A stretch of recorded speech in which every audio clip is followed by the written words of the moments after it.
Nous avons compris que biso est plus rien plus fort. Parce que Bine Bangoun est formé que biso. Pour ça, nous avons décidé de te battre la biso. Te battre la biso, le podcast qui nous unit et nous guérit. Je suis Exo Selena, coach de vie orienté développement relationnel, encadrant des enfants et animateur à la lecture. Il n'y a pas eu de baiser, pas des draps froissés, pas même un rendez-vous caché. Et pourtant, je ne pensais plus qu'à cette autre personne. Est-ce que j'ai déjà trompé? Est-ce que ça compte? L'infidélité commence-t-elle vraiment dans les lits ou bien dans la tête? Dans cet épisode, on explore cette frontière floue entre désir, émotion, frustration et trahison. Parce que quand je pense à l'autre, quand j'envoie de petits messages à l'autre, je trompe déjà. L'infidélité commence-t-elle dans les lits ou dans la tête? On en parle avec Divine Providence Sangibala, que j'ai eu le plaisir de rencontrer il y a plus d'une année grâce à un partenariat dans le cadre de Pouvoir de mots. Aujourd'hui, c'est un grand plaisir encore de partager ce plateau avec Divine Providence pour parler de ceci, l'infidélité. Commence-t-elle dans les lits ou dans la tête? Bienvenue dans le deuxième épisode du podcast qui nous unit et nous guérit, saison 2. Tubat Laviso lance bientôt son studio d'enregistrement podcast audiovisuel et vous pouvez devenir notre partenaire. Vous pouvez aussi nous envoyer des dons financiers et matériels au numéro qui est en description. Abonnez-vous, partagez et activez la cloche de notification pour que nous puissions plus unir et plus guérir. Divine Providence, comment définissez-vous l'infidélité? Alors, pour moi, l'infidélité, ce n'est pas juste quand deux corps se rencontrent. Ça peut être bien avant. Et donc, je définirais l'infidélité comme tout ce qui brise la confiance qu'on a posée dans une relation. Vous voyez, par exemple, quelqu'un qui cache ses conversations, qui met un code secret sur son téléphone, juste pour que son partenaire ne découvre pas certaines choses qu'elle fait.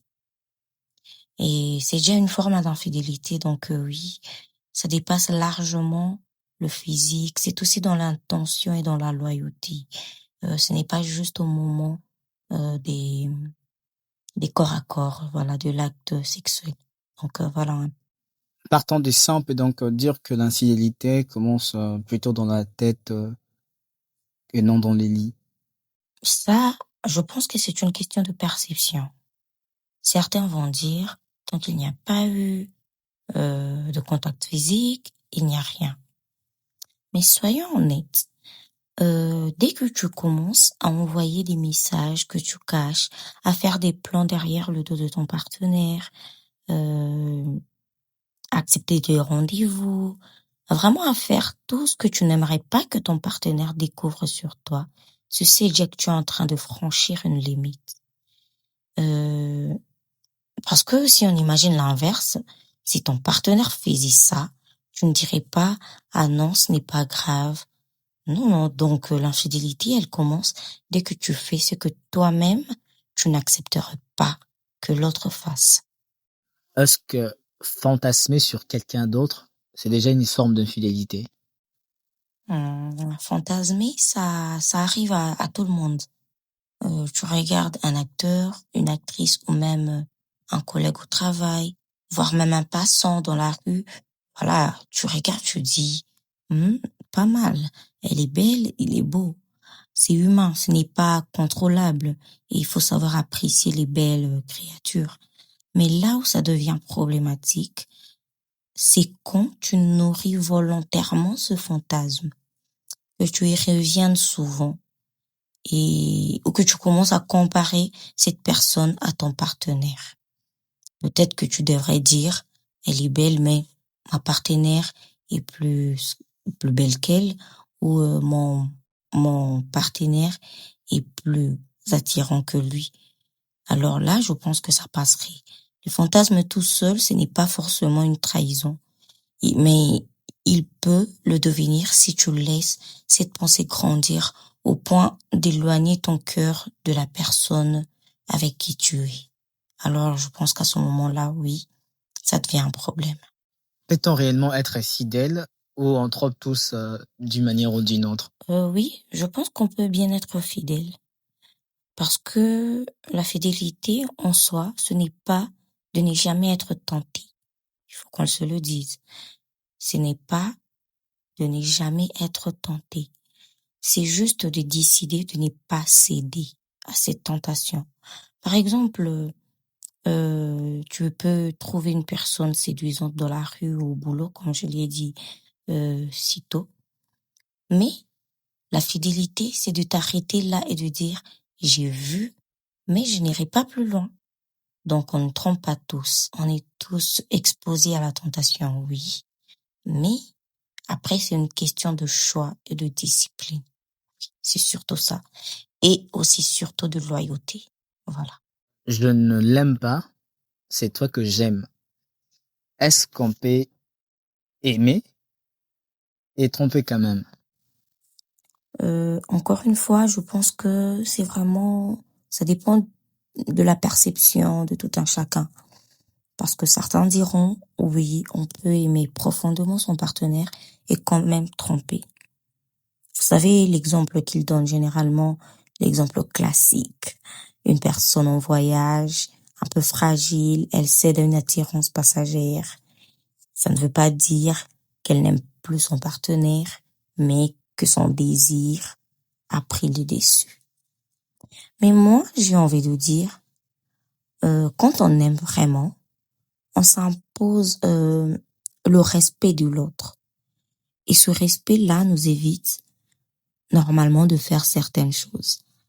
Malheureusement, il faut le reconnaître, la chair reste faible malgré tout. On n'est pas toujours à l'abri d'une erreur, mais l'amour, le vrai, des vrais, normalement, être une force, voilà, une force pour résister à ce genre de tentation. Voilà. L'infidélité révèle-t-elle un problème dans les couples? Est-ce qu'on trompe l'autre parce que quelque part on n'est pas satisfait par l'autre, parce que un vide commence à se créer? Dans beaucoup de cas, oui, mais pas toujours. Parfois, c'est le signe d'un manque, plus d'attention, pardon, plus de complicité, plus de désir. C'est comme quelqu'un qui a faim à la maison et qui finit par aller manger ailleurs. Mais il y a aussi des gens qui trompent alors que leur couple va très bien, juste pour l'adrénaline ou pour se sentir désiré par quelqu'un d'autre. Donc, l'infidélité peut être un symptôme d'un malaise, mais ce n'est pas toujours le cas dans tous les couples. Quand on n'est pas encore officiellement marié, est-ce qu'on peut parler d'infidélité? Bien sûr que oui. Le mariage rend juste l'engagement officiel. Mais la fidélité commence bien avant. Si tu es fidèle dans ta relation, tu pourras l'être aussi dans le mariage. Si tu es en couple et que tu t'affiches avec quelqu'un et que vous vous êtes promis d'être ensemble, ça suffit. Imagine ton copain ou ta copine sort avec une autre personne en cachette. Tu ne vas pas dire, ah, ce n'est pas grave parce qu'on n'est pas encore marié. La douleur est la même. Donc, oui, il y a infidélité même avant d'avoir la bague au doigt. Amour, infidélité, réseaux sociaux. Pensez-vous que l'amour est devenu si fragile, un peu faux, moins sacré à l'ère du numérique? Clairement, les réseaux sociaux ont changé les règles du jeu. Aujourd'hui, avec un simple like, un DM ou même un commentaire, on peut créer des disputes et des tensions dans notre couple.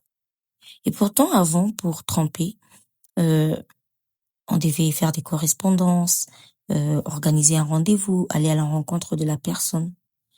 Mais aujourd'hui, il suffit d'ouvrir une application et tu as accès à des milliers de personnes. Et c'est comme ça qu'on retrouve certaines personnes qui entretiennent des relations parallèles juste par messagerie sans jamais se voir. Et c'est vrai que ça rend l'amour plus fragile, mais pas pour tout le monde. Parce que au final, je pense que ce n'est pas la technologie qui trompe ou qui nous pousse à tromper. Ce sont nos choix que nous faisons lorsque nous sommes sur les réseaux sociaux.